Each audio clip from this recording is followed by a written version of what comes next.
In the city of Guwahati, located on state of Assam, India, on March 31, 2024, a hailstorm accompanied by severe weather hit.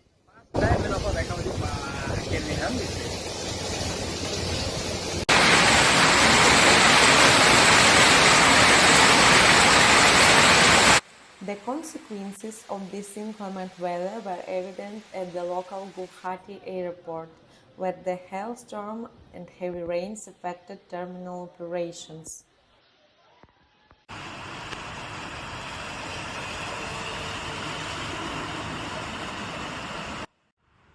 Footage from the airport captured extensive damage and disorder caused by the natural disaster.